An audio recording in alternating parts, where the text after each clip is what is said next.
Number 6.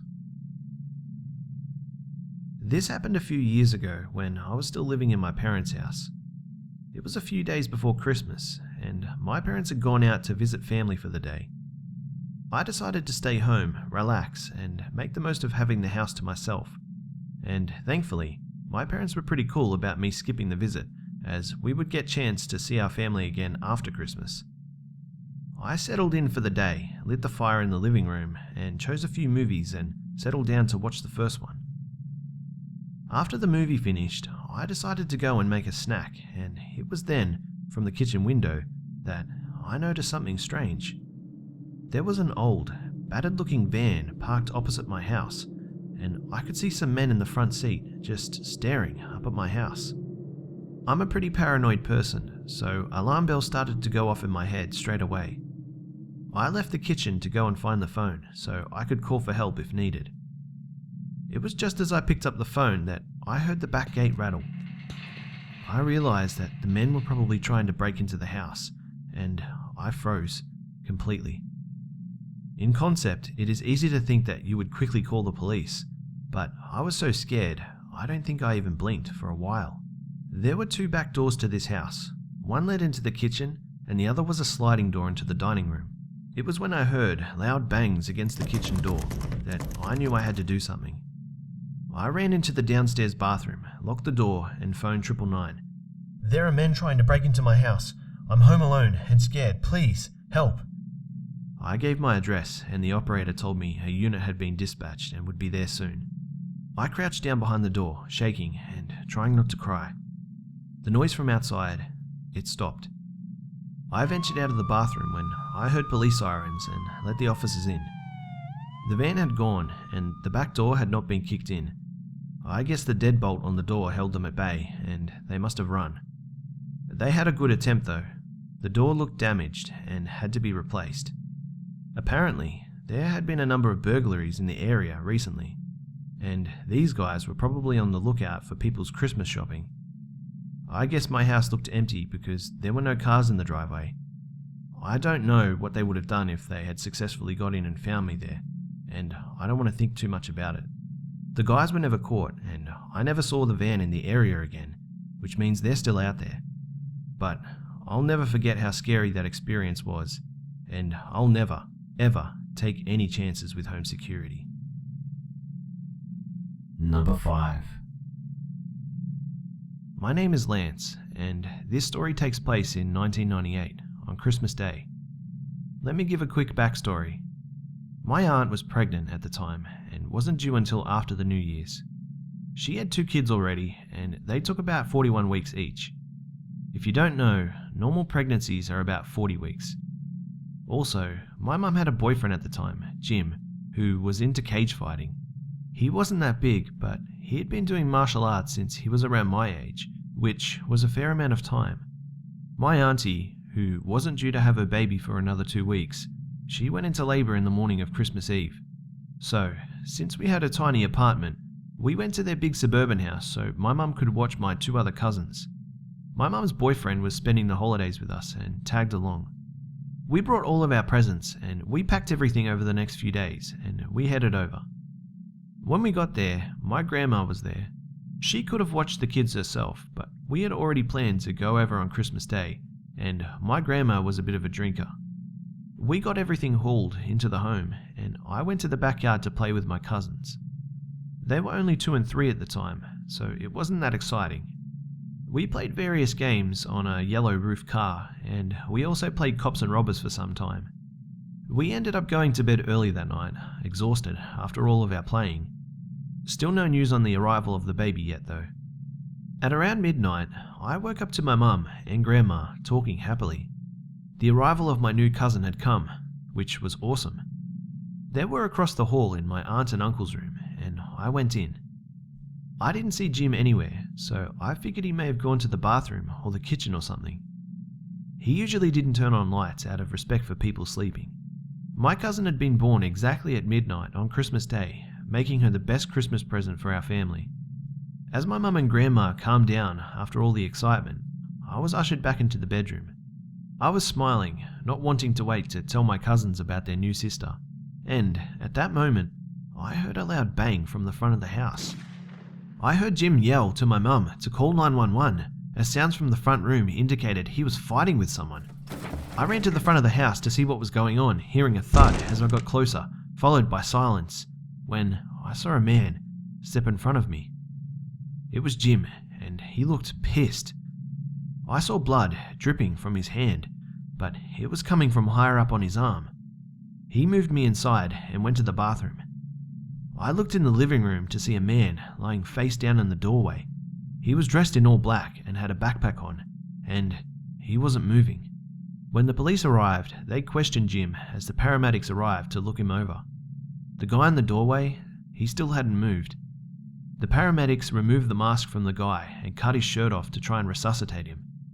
Jim said something to one of the officers, and he told the paramedics that the guy's neck, it snapped. It turns out that Jim had slammed the guy on his head after he attempted to follow him in from getting some extra presents from the car. The loud bang we heard was a gunshot that had barely hit Jim in the arm. The paramedics looked me over after an officer noticed that I had blood on me as well, but it wasn't mine. Jim was taken to hospital and he was returned later that day. Turns out 2 things happened that night. My cousin was born and Christmas was saved. Jim was also found innocent of unintentional manslaughter after the courts decided that it was all self-defense. Number 4. So, it started maybe 3 years ago. I'm now 17, but I still remember it like it was yesterday. For some background, my name is Josh, and my friends Nick and Dan were the same age as me, which was about 14 at the time. We had been building a treehouse by a small creek we all lived by, and we planned to bring a generator and such to make a cool gaming room. This night, we had all decided to go on our weekly night walk to go check out our treehouse. It was Christmas Day, and we had all decided that spending time opening another lame set of clothes was not what we wanted to do, so we went off to the treehouse.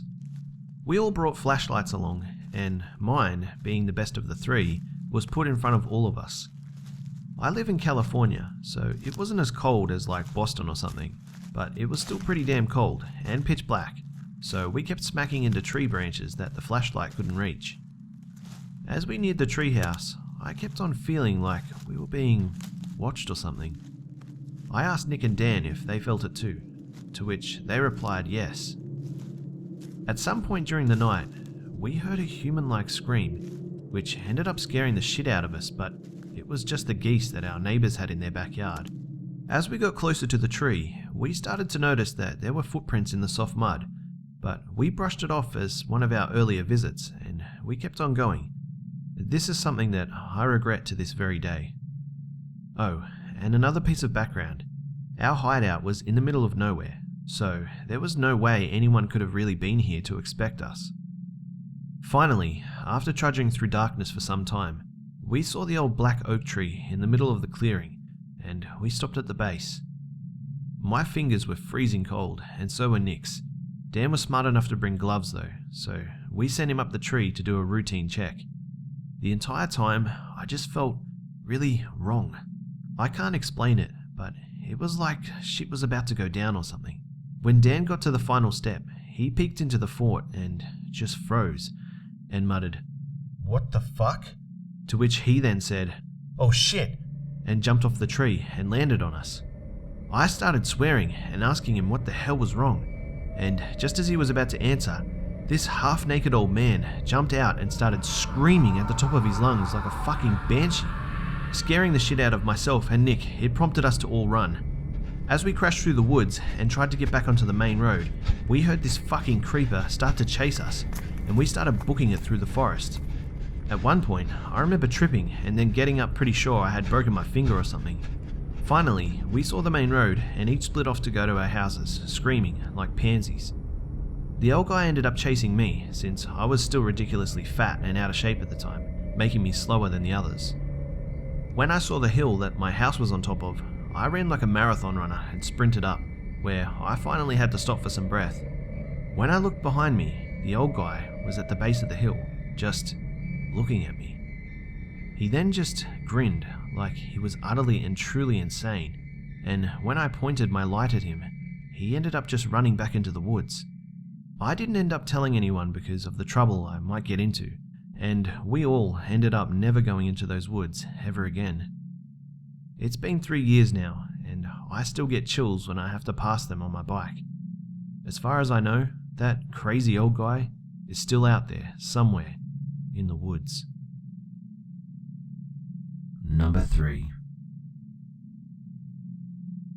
When I was young, my parents really encouraged my brother and I to believe in Santa Claus. It was partly because of our Christian upbringing, and partly that they wanted us to have that magical excitement that surrounds the Christmas holiday for as long as possible. We would run downstairs to the fireplace on Christmas morning and gleefully tear into the single present left for each of us by Santa, in addition to the gifts from family and friends beneath the tree. The year I stopped believing in Santa Claus was a confusing one, and I didn't understand the full ramifications of what had happened for several years afterward. I was still pretty young, about 7 or 8, but fairly old to still be believing in a jolly fat man in a red suit who squeezes down a chimney. Television holiday specials and annual trips to the mall or local church for photos with Kris Kringle were enough to reinforce what my parents had told me. So, 'twas the night before Christmas, and all through the house not a creature was stirring, except for 2 rambunctious youngsters who were absolutely set on waiting up for Santa, and their 2 exasperated parents. My brother and I had gotten into the cookie tins, so we were about 10 kinds of wired, and we weren't going to bed until we heard reindeer on the roof.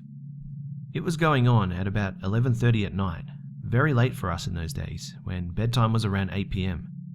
Our parents were on the verge of bribing us with just about anything to get us out of their hair, when we saw a figure in a red and white suit walk past the living room window. My little brother, all of 4 years at the time, yelled, "Santa!" and both of us rushed to the front door. We couldn't understand why my mum suddenly grabbed us and hustled us upstairs, or why Dad was quickly locking the door and rushing for the phone while our Siberian husky stood in the entryway and growled. We whined and complained as we were tucked into bed, in our parents' room, oddly enough. But Mum insisted that we'd been very good and waited up for Santa, and now that he was here, it was time for us to go to sleep. It took some doing on her part, but she convinced us that if Santa knew that we were all still up, we might not get any presents, so we had better go to sleep on the double. So, we burrowed under the covers and squeezed our eyes shut, like all kids pretending to be asleep. In mere minutes, the sugar crash hit, and we fell asleep for real. Just before I drifted off though, I heard my dad come into the room and say something like, "Jerry's here." This was confusing to me, as our neighbour Jerry was a police officer, and I couldn't figure out what the reason he could have been visiting on Christmas for. But I was too sleepy to puzzle it out, and I didn't hear anything more before visions of sugar plums pulled me under. In the morning, our expected gifts from Santa were on the hearth, and we ripped into our pile of gifts with frenzy. It was a good Christmas that year.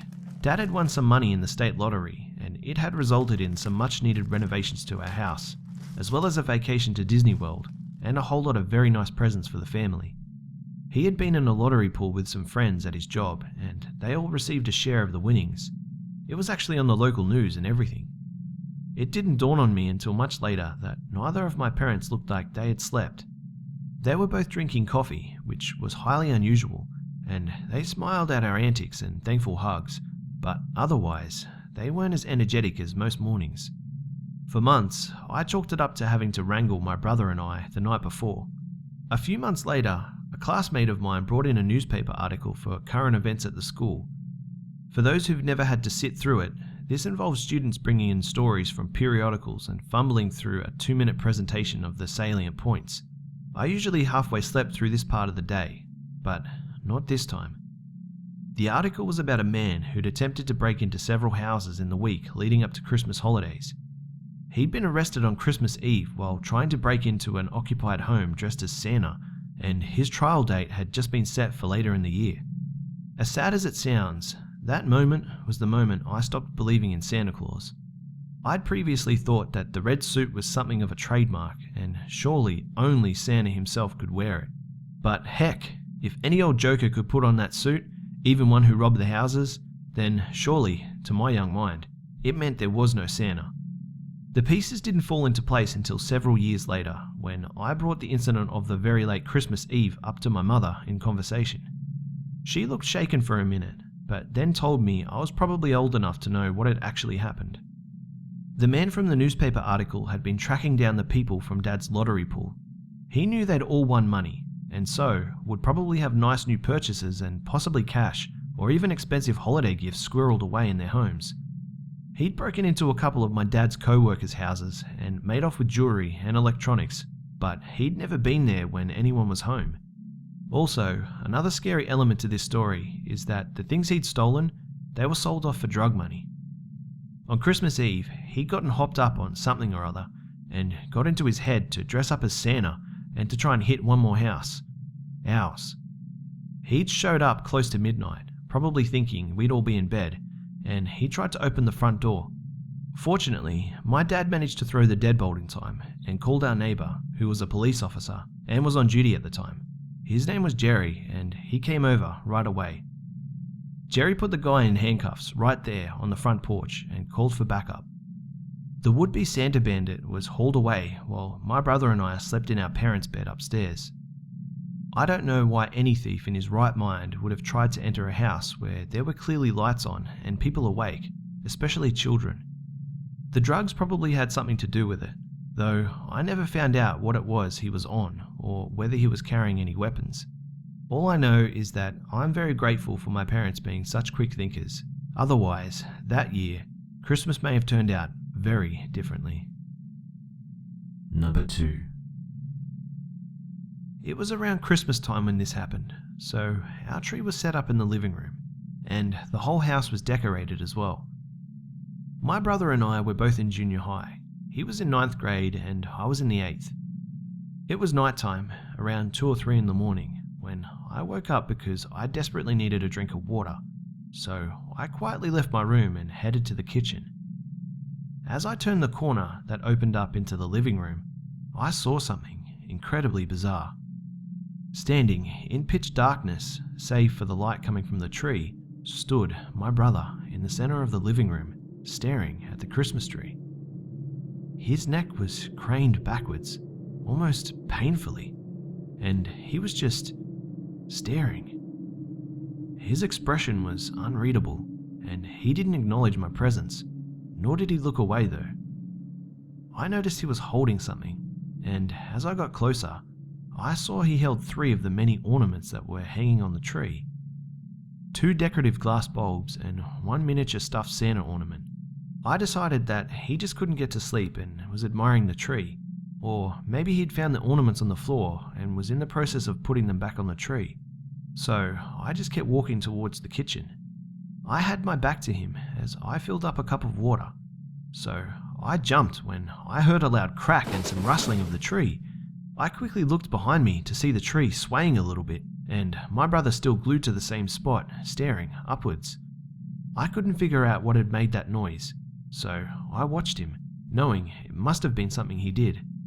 And, sure enough, a couple of seconds later, I saw him place one of the ornaments he was holding in his other free hand, and then he violently hurled it towards the tree. He slowly turned his head towards me, and then just stared in my general direction. He didn't say anything, he didn't smile or laugh like it was a joke. He didn't move. It was just eerie, sinister even. I was weirded out, and I decided I didn't want to go back past my brother again to get back to my room. So I made a beeline to the garage and waited out there in one of our unlocked cars for a while with the garage lights on until I deemed it safe to head back inside. It was dead silent. I was terrified he was going to pull a prank on me and turn out the garage lights and lock the door to the house so I couldn't get back inside. But nothing happened. I only waited for about 15 minutes because by now it was very late and I was tired. So I gently opened the car door, walked up the steps to get back inside the house, inched open the door and stepped inside. It took my eyes a minute to adjust to the darkness, but once they did, something sitting on the top of the countertop in the kitchen caught my eye. There, not a foot away from where I stood, sat the 3rd ornament my brother had been holding, a single ruby red glass decorative bulb. I kind of just stood there staring at it for a moment, thinking he was going to pop out at me from somewhere, but he didn't. I peeked around the corner into the living room and saw, to my relief, that my brother, he was gone. He must have gone back downstairs. Nothing else happened that night, but it has stuck with me for a while. What's even weirder though is that my brother doesn't have a history of sleepwalking, and he hadn't done anything like that before or since. And, of course, he doesn't remember anything. It has always creeped me out that even while asleep, he followed me, and he was that close to where I hid in the garage. Number 1. My name is Alyssa, and I have a few stories which seem to fit for this channel. But the first one, it's about a doll which my mum bought me when I was a little girl, around 9 or 10 years old. The doll was called Amazing Amy, and there was a big display for it and lots of accessories which you could buy. She bought just the basic kit containing the doll and a few outfits. On Christmas Day, I opened it and I immediately fell in love with it. I carried it everywhere, and I loved how it talked and had a heart display on its chest to display the time. There was also an option to set up an alarm which would prompt it to cry, like a real baby. I carried that doll everywhere I went. My mum returned to the store a few weeks later to purchase a few more items for the doll, and was puzzled when she saw that there was nothing for it, and it seemed like it didn't even exist. She asked the store manager about the doll and its products, and he said that he didn't know anything about it, and that she should check back in at a later time. Of course, she only told me this once I was older, and I still have the doll, and I'm now 24 years old. My mum had the doll sitting underneath a panther table which was in the middle of a living room. She would brush its hair into pigtails and kept an old dress of mine from when I was a baby on it. One day though, I noticed that the doll had some dirt on it, and so my mum cleaned its face and placed it on the TV stand. A few days later though, it was dirty once again, as if someone was playing with it. There are only 4 members of my household, which are my parents, myself, and my younger brother, who was 3 years old at the time. This happened when I was 18 and just graduating from high school, so my brother was 15 at the time and he was really into gaming. We kind of just shrugged it off and went on with life. A few years later, and I'm in college and I have a college friend over to study, we finish our studying and are watching an old movie in the living room with the front door open since it's a warm night. It's about 2 or something in the morning when we hear Amy start to talk. We both looked at each other confused and looked on top of the TV to see Amy sitting there. And then she just started to laugh and repeat a phrase. We both booked it into my room, closing the door immediately. We were sitting there on the bed, scared, because I informed my friend that we don't keep batteries in her, the reason being to keep them from corroding. Realizing that we had to go back out there to close and lock the front door, along with turn off the living room TV, I gathered my courage and I pulled my friend along, and we complete these tasks as quickly as possible. Amy, of course, was still in her spot and she didn't speak, which made us feel a little relieved, but we rushed back to my room anyhow. We slept with my TV on since the sound made us feel at least a little better. A year later, my mum found out that my brother had a girlfriend and thought it would be a good idea to let his girlfriend take Amy, since she had an alarm and was like a real baby who required changing, feeding, and bottles. So my mum put batteries in it and set the alarm for early in the morning. She told my brother's girlfriend, "Since you want to be with my son, this will make you think twice before thinking of becoming intimate." My brother's girlfriend shrugged it off and took Amy home, knowing that my mother actually had a point. My brother received a call early that morning to come and pick up the doll, since she was freaked out.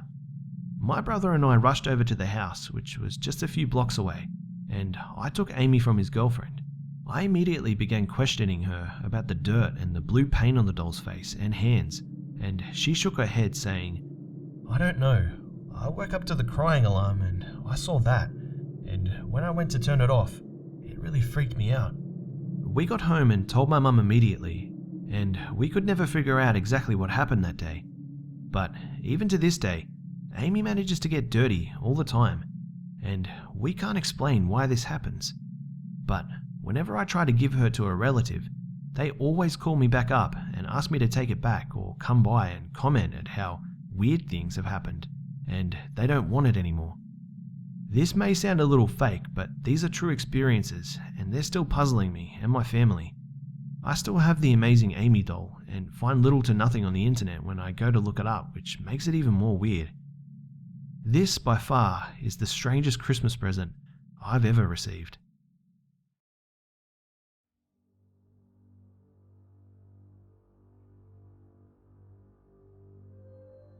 G'day mates, it's Busta here. Well, I hope you enjoyed the video, guys. And you know, with all this talk about Christmas, it made me think about something. When I was a kid, we would always open our Christmas presents in a really small living room. It was really claustrophobic. Get it? Claustrophobic? Alright, that wasn't probably my best one I've ever done, but hey, I'm trying. Thanks again to the Hive members that bravely shared their stories for us all here, and I hope you guys are all really doing well. For the chance to have your story feature in a video, you can send your story to my email, which is in the description below. And as always, keep them coming, guys, as this channel relies upon your stories to continue. Also, please do me a favor and just state in your email what your story is about in the description, and also provide me with a short written statement of consent just so that I can be above board with everything. And also remember to tell me in the email if you would like to remain anonymous, and please change any names if you don't want particular names to be shared. It would be awesome if you could like, share, comment, and subscribe if you're new. Don't forget to follow me on Facebook, Twitter, and Instagram for updates throughout the week. You can also catch me on my second gaming channel, all which have links in the description below. Thanks for all the support this year, guys. It's really been an amazing journey, and I'm really looking forward to 2016. So, Merry Christmas, guys. I hope you have a great holiday, and as always, I'll be here, and I'll see you mates in the next one.